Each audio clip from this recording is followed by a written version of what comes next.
Hi mga Ripa Pips. So I decided to visit a mall nearby my office and look for a Japanese book supposedly. Okay, so patingin lang ako, hinahanap ko kung ano gusto kong bilhin. Sarap sa mata pag nandyan ka sa National Bookstore. Gusto kong bilhin lahat. I wanna buy them all. But unfortunately, I don't have enough money. I don't have enough budget for that. But yeah, never mind.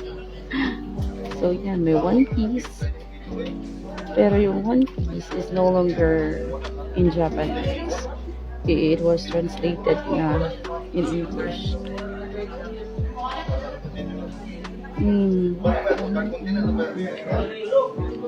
Yan. I found a book for Japanese or like multilingual, but I'm kind of disappointed because it's not what I'm looking for. I'm looking for a book that can help me in my review for the GLTD exam for July. So I'm looking for a book that has so many kanji words I can study. Yan, may Chinese, may Arabic pa. Tapos yan, may Japanese, excited pa naman ako buksan. Pero basic ano lang talaga siya for if you want to learn Japanese in, simple sentences, but not what I'm looking for.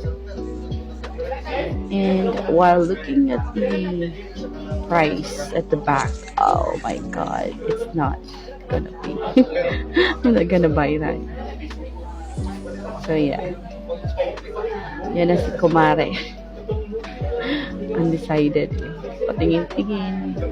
Pero hindi ko alam kung ano bibilhin ko. Yan si Darlene Shade. My favorite worship leader singer. Siya yung pinakaunang worship leader na nakilala sa babae.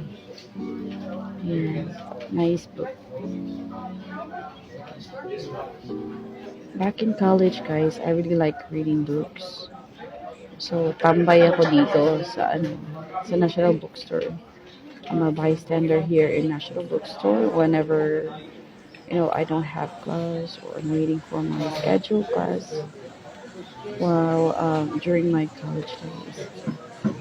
Okay, so I went down sa grocery apartment. Pero I realized ang dami pa ng tao. So, mahihirapan ako nito kung bibili na ako ng chichirya. So, I'm just planning to buy something like a little food for me to eat in the office. But undecided pa rin si ate. Hindi maka-decide. So, ang ending, uwi na lang. Wala makita, wala mahanap si Bebe. Pupunta sa isang lugar, hindi naman alam kung anong gusto bilhin. Diyos ko. So, yan lang guys, yung mini vlog for the day. Char mo kinamasran ko. See you the next time. Yeah, next time na ako bibili. Next time. Pag may sapat na pera.